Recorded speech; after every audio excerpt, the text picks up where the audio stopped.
দৌড়াতে দৌড়াতে আসতেছে কুরবানি উপযোগী গরু, সুটামদের গরু। ভাই কত নিল ভাই? এ ব্রাজিল ভাই কত নিল? 107 নিয়েছে। 107। দর্শক আপনারা শুনলেন, কুরবানি উপযোগী গরু সুটামদের। মাশাল্লাহ, ব্রাজিল ভাই কুরাই করলো। ভাই ব্রাজিল থেকে আসছেন নাকি? দর্শক দেখতে পাচ্ছেন কুরবানি উপযোগী সুটামদের গরু। ঠিক আছে ভাই, কুরবানি হবে, কুরবানি হবে। মাশাল্লাহ দর্শক, আল্লাহ কুরবানি কবুল করুক। দর্শক দৌড়াতে দৌড়াতে আসতেছে কুরবানি উপযোগী গরু। ভাই কত নিছে? কত নিছে? কত নিছে? 118। দর্শক 118 কুরবানি হবে।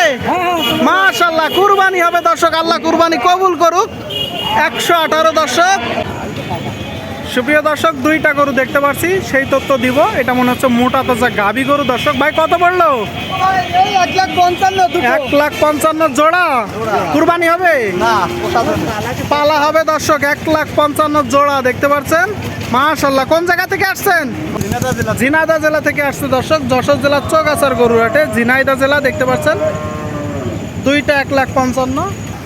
দর্শক সামনে একটা কুরবানি উপযোগী ছাগল দেখতে পাচ্ছি। ভাই কত হলো? কত হলো? 16। কুরবানি হবে, কুরবানি হবে দর্শক। 16,000 দেখতে পাচ্ছেন। আল্লাহ কুরবানি কবুল করুক। মাশাল্লাহ 16,000 টাকায় ছাগল। গুটি গুটি পায়ে দর্শক দেখতে পাচ্ছেন। পাগলা গরু, খেপে গেছে পাগলা গরু। দর্শক একটা দেখতে পাচ্ছি ছোট গরু। ভাই কত পড়লো? কত পড়লো? 64। ষাড় গরু, ষাড় গরু পুষা হবে। 64,000 টাকায়। মাশাল্লাহ দর্শক 64,000 টাকায় কুরবানির আগে বিক্রি হলো। 64,000 টাকা। দর্শক দৌড়াতে দৌড়াতে আসতেছে একটা গরু, মালিক বাদে। মালিক কই? মালিকও দৌড় মারেছে, এরা হয়ে গেছে দর্শক। কুরবানি উপযোগী গরু